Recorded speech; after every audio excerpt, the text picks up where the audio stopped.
There is a shape to the road that passes through most stories, a thin ribbon of beaten earth between hedgerows, worn soft by the tread of shoes and cartwheels, that seems to remember hands and voices better than a ledger ever could. Roads collect weather and gossip, small debts and lost things. They are patient places, where meetings happen without ceremony, where choices can feel heavy because there is nothing to hide them in. This is such a road, a country lane between a market town and a village of thatched roofs, a strip of country where travelers stop for a jug of ale or the night, where strangers are rarely strangers for very long. It was along this lane in late autumn that our story unrolled, the story of a traveler, a stranger, and the quiet test that would settle into the village memory for years after. The traveler's name was Thomas. He had walked much of his life, which is to say he had learned to keep small things tidy and to carry them in neat pouches. He was neither rich nor destitute. He kept a small satchel with a loaf, a needle, a small knife, and a book of prayers, pages dog-eared where he had read them in inns and under hedges, and mended old garments for a coin. He kept his pace even, the way men do when they are used to distance. Toward evening, when the air shifted and the sun began to think of leaving, Thomas paused at a crossroads.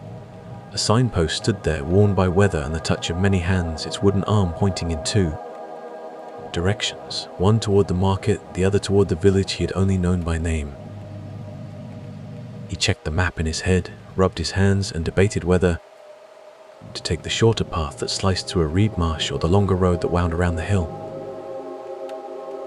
As he considered the choice, a figure stepped from the hedgerow into the faded light.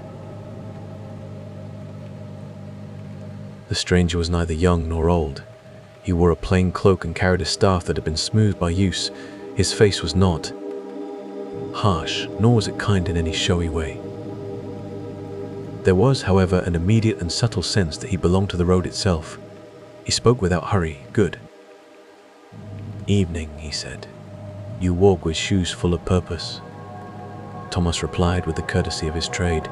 "And you travel with eyes like the weather." They fell to walking in the same direction, their steps an unplanned companionship. The stranger asked where Thomas had come from and where he intended to go. Thomas spoke of cloth and mending, and of a sister with a fine temper who liked her tea strong. The stranger listened as one who accumulates details as if they were seeds, storing them until they might be planted somewhere. At a shallow ford, the road narrowed and the light thinned into long shadows. The stranger halted and pointed, a careful, deliberate gesture toward a path that sloped down into a hollow, barely a track, overgrown and muddy. "This way," he said, "will save you. Half an hour and the worst of the hill's wind." Thomas looked at the path. It was tempting. The market's bell would be tolling in the near distance, and good cloths brought a day's coin. Saving time was saving bread. He glanced at the stranger.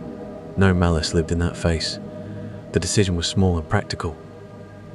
Take the shortcut and risk mud, or go around the hill and meet the hour with certainty. He chose the shortcut. They moved together down that thin track. For the first few yards, the way was easy enough. Then it began to climb into a reed-slick slope, and the path narrowed further. Thomas steadied himself on his staff. Curled gently from the chimney, a dog barked once and stopped as if to consider the sound it had made. An old woman came to the door. Her hair was threaded with white, and the lines at the corner of her eyes told of decades of laughter and worry. She looked at them both and then addressed Thomas directly. "You look tired, son.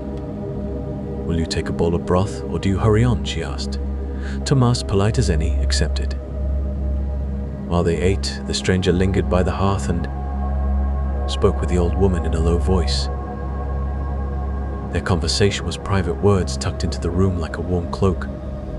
Thomas listened to the murmur, and his own mind folded itself into a small domestic contentment, broth, a shared loaf, the smell of herbs. The day had softened. When it was time to leave, the old woman pressed a small parcel into Thomas's hand. "For the road," she said. "A bit of dried cod and barley for the morrow." Thomas thanked her and tucked the parcel into his satchel. The stranger, too, declined to accept anything. He nodded and moved to the door. As Thomas stepped back onto the road, the sun had dipped low and cool.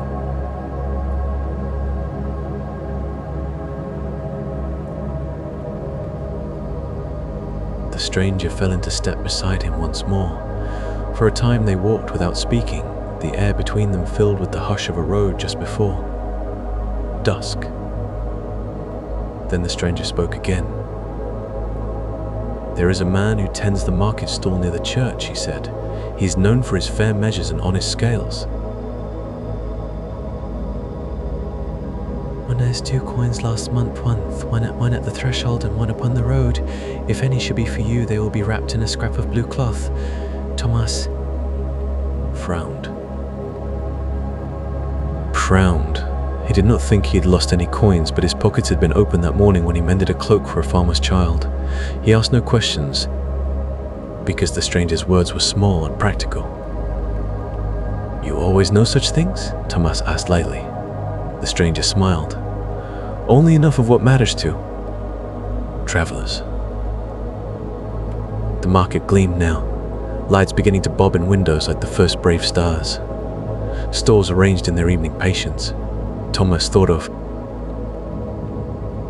in his satchel, the sack in his satchel, the parcel of cod, and the thought of saving time by taking the nearer path returned to him like the tucking of a belt. He hurried a little and arrived at the market to find it spilling with the day's last customers. He bought a spool of thread and showed it to his sister later as a small triumph. "See, a neat thing I found." As he set up his stall, the day's light sliding into shadow, Thomas realized his coin purse was lighter than it ought to be. Checked. 1 coin good of binsing. He frowned and unfastened his satchel, spread his cloths and counted again. The missing coin could have been the price of bread, or a measure he'd given away in distraction. He searched pockets and satchel and found nothing. He pinned a small note on the market post asking if anyone had seen it. No one answered. It was a modest loss, and within reason, but it pricked at him. He thought of the stranger's hint wrapped in blue cloth, and the image of a scrap of cloth folded around a coin sat in his mind like a small door left ajar. Thomas spent the evening and part of the next morning looking for the cloth. He questioned the storekeepers, scanned paths near the church, and retraced the way to the cottage. The dog by the hearth barked and wagged, but did not reveal any scrap. She shook her head in sympathy and pressed a stale bun into his hand. After 2 days, he found no trace. The missing coin was a modest loss, but what it had taken with it was a certain trust in one's own attention. Thomas found himself thinking of the stranger, the way he had known that path and the lost coin. He wondered, in small private flashes, whether the world kept tally in a way he had not expected. On the 3rd evening, he saw This time the stranger came down from the hill with a small bundle on his back and stopped in the market square where merchants had finished for the day and were stacking their wares. The stranger looked at Thomas and nodded once, politely, as men do when acquaintances meet briefly on the road. "You look more careful now," he observed. Thomas swallowed. The words tasted like admission. "I lose things," Thomas said. He kept his voice even. It was not pride that carried him forward, but a wish to know what had happened to the coin. The stranger's eyes softened. "Sometimes the road tests us in small ways so that we might pass to larger tasks. What did you lose?" Thomas named the coin. He watched the stranger's face for a sign for the gate of trickster or saint. None came. The stranger reached into his cloak and drew out a scrap of blue cloth. Within it lay the missing coin, folded neat as a coin should be. Thomas's whole mouth lightened at the sight. "You had a choice," the stranger said. "When you found the short path, you took it. You met a woman who had less than she had years ago, and you took warmth from her house and left with a parcel. But you did not look twice for the little things the road keeps, the coin in your hand or the knot neighbor tied for you. For some, the loss awakens humility. For others, it awakens anger. Thomas hesitated. Why return it now, he asked. Because it does not belong to one who refuses to look back, the stranger answered. A coin taken by mistake is sometimes a bell to call a man's attention. Someone else might need that coin. Or perhaps you do. I do not unweave the world's mysteries. I only fold the corners where I can. Thomas felt grateful and unsettled in equal parts. He asked the stranger for the name of the cottage woman, wanting to repay kindness with kindness and to lay a small gift by her hearth. The stranger told him, but in a way that made Thomas understand that two men saying the same name did not make it the same name, did not make it the same thing. The stranger's information seemed less like direction and more like invitation. An invitation to pay attention. After reattaching the coin to his purse, Thomas went to the woman's cottage with a small loaf and a measure of grain. He offered them with a hand that trembled slightly at the memory of having left with a parcel and later worried he had taken what did not belong to him. The woman received his gift with an easy smile and said nothing of the stranger who had been there days before. It was, Thomas realized, the sort of quiet exchange a village is built upon, a loop closed by a gesture more than a deed. Weeks passed and life resumed its neat rhythms. Thomas earned his coin honestly and kept his satchel orderly. The stranger returned from time to time on the road, a distant and comfortable presence, some evenings appearing at a crossing, other times simply a face in a crowd. Each meeting was brief, and each left Thomas with the sense of an unspoken ledger being balanced, not by law and not exactly by fate, but by small corrections that made the world fit together better. The stranger never demanded thanks. He never accepted a gift beyond a nod. Then, on a market day bright and thin with winter light, a rumor passed through the stalls. A young boy had been found near the river, shaken and cold, and a merchant reported a thief had been seen running toward the hill. People murmured and organized a search. Thomas, like others, tied his cloak and went out to help.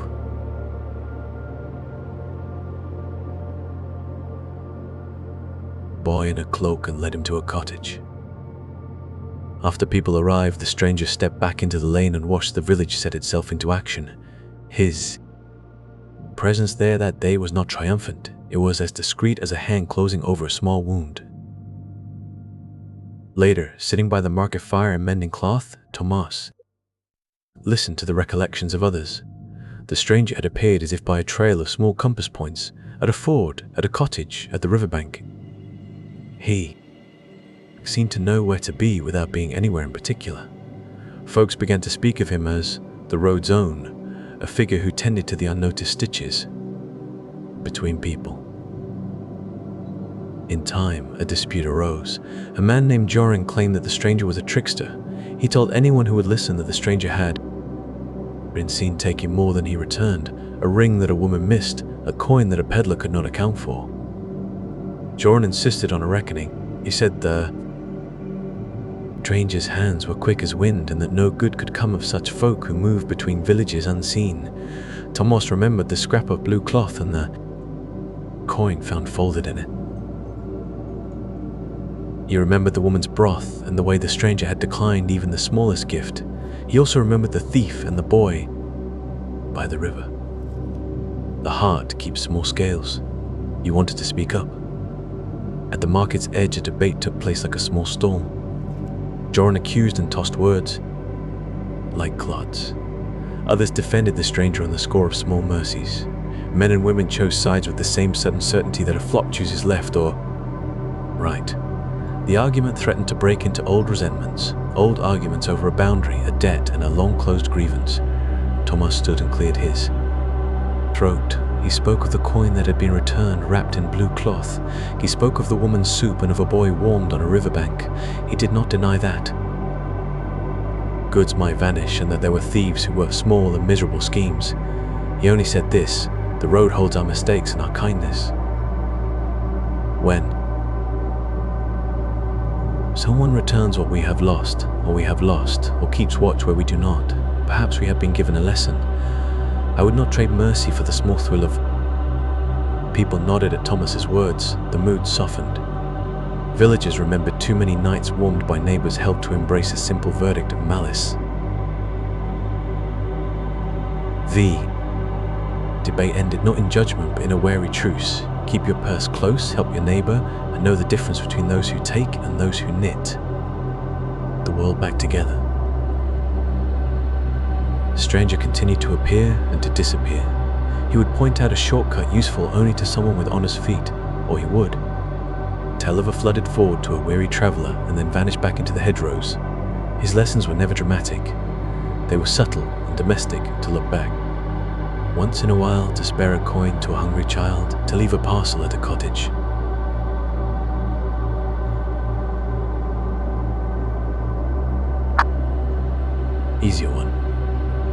Easier one.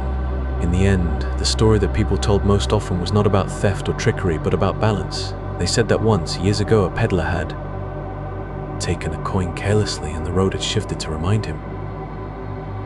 In another version, the stranger was an angel. In another, a man who had simply chosen to notice. These differences of telling never worried Thomas.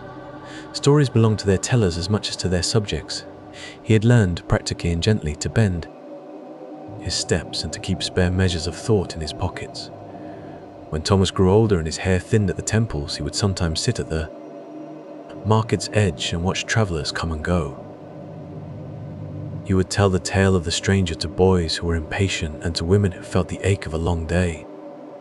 He would tell it plainly that the stranger appeared at hours and places where small matters required mending and where people had the humility to accept a lesson. Man who moves like the weather. Point to moves like the weather. He will speak softly, point to a path or fold a scrap of cloth. He will not demand your story. He will not perhaps take much. He might return something you thought lost or ask you to leave something for someone else. He will do small things that, when put together, keep the road a place where people can meet and repair rather than pass each other like ships in fog. And when you tell this tale yourself, tell it in the quiet tone the road deserves. Say that the stranger is less a judge than a seamstress of lives, a presence that prefers stitches to spectacles, kindness to accusation. In a world that often expects thunder, sometimes what we most need is a careful hand that returns what was lost and points us back to the people we might otherwise forget.